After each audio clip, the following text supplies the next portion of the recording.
Vincent van Gogh and the Deutsche International School of The Hague, with their conductor, Mr. Alexander Jarrett.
It is now my pleasure to invite Ms. Engelhoven. Ms. Engelhoven, you now have the floor.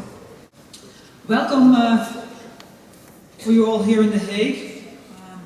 Excuse me for being late, but had to be things done in the city. But it's an honor for me to speak here today at the opening of the Hague International Model United Nations 2013. And during the past 45 years, Timon has developed into one of the most well-known international youth events. And both the city of The Hague and the citizens of The Hague are very proud to host this event, which bears the name of our city. And many citizens of the city know when it's going on because they see all of you in the city beautifully in your suits, ties, and they're not used to seeing such well-dressed young people in town. And of course, Timon fits perfectly in the international profile of the city of The Hague. The Hague is not only the political center of the Netherlands, as it has been for centuries, it's also a city where the whole world is at home in various ways.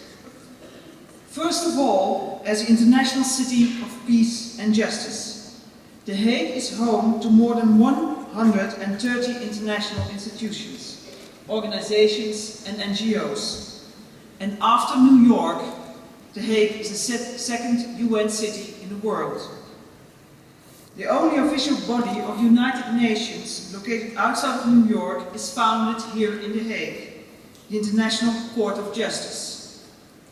And this year, we celebrate the 100th anniversary of the Peace Palace.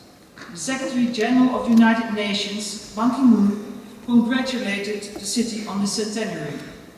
In a video message, he recently said that The Hague is recognized around the world as a beacon of international justice. And of course, we are very pleased with this compliment. But more importantly, we see it as our task to expand this position. In The Hague, people work 365 days a year to create a future in which all people can live freely and in peace. A series of events will be organized in The Hague between August 28 and September 21st in celebration of the Peace Palace century of existence. And of course, you're all very welcome to join us then again. In The Hague, there are around 14,000 people working day in and day out to create a better world. A world without chemical weapons or without ethnical cleansing. A world in which conflicts between states are fought not on the battlefield, but in the courtroom. And a world governed by the strength of law and not by the law of the strongest. The Hague is not only an international city because of the international and European organizations at work here. Almost half of the nearly 500,000 people who live in The Hague have roots outside the Netherlands. And all the religions of the world are represented here. And when I look at your program for the coming days, I see that you will be using the various forms of debate used by the United Nations to address a wide range of topics.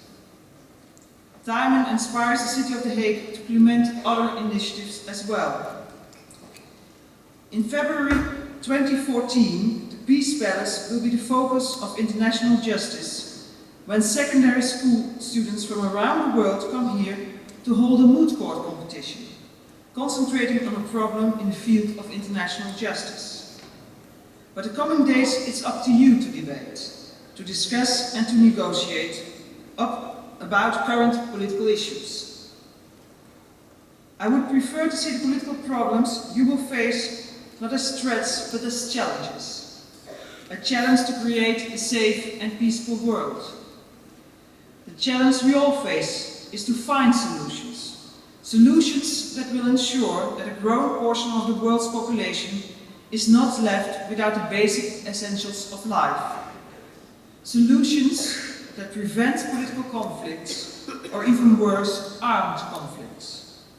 And of course, solutions that will ensure sustainable growth and protection of the environment. And you are probably asking yourselves, how can we find solutions to these potential threats or challenges? And I believe that one of the most important instruments available to us in confronting the challenges of this century is the development and diffusion of knowledge. Knowledge and education are the tools that will enable us to tackle the essential problems that may arise in the future. And what we need to do is bring together knowledge networks and ensure that this knowledge is actually put into practical use. Knowledge of and about each other is also essential. After all, that's the basis for mutual respect. Respect for the ideas of others. Respect for the needs and the wishes of others. And in turn, this respect for each other promotes cooperation. And we have to cooperate if we want to face the challenges that lie ahead of us. And that's why your presence here today is so important. Here you can learn from and about each other. You can debate and confirm and learn to make discussions and decisions together. The Hague International Model United Nations forms an excellent opportunity for you to get a taste of the world of the UN. It offers you the chance to gain new experiences and share them with others. It's an opportunity to see what you could be, a global citizen. The theme for this year's Tijmen is a safe, sustainable and peaceful world. And everyone can contribute to this. Though in this regard you are in a very privileged position. Not only because of the organization of this Tijmen, which attracts worldwide attention, but first and foremost because you are young. You have your whole life ahead of you, and you are the new generation. I'm optimistic about your chances, and I wouldn't be surprised if at some point in the near future I bump into several of you again here in The Hague as fresh-faced diplomats. We will welcome you again then with open arms to the legal capital of the world. That is why I say to you now, good luck over the next few days and until we meet again. Thank you.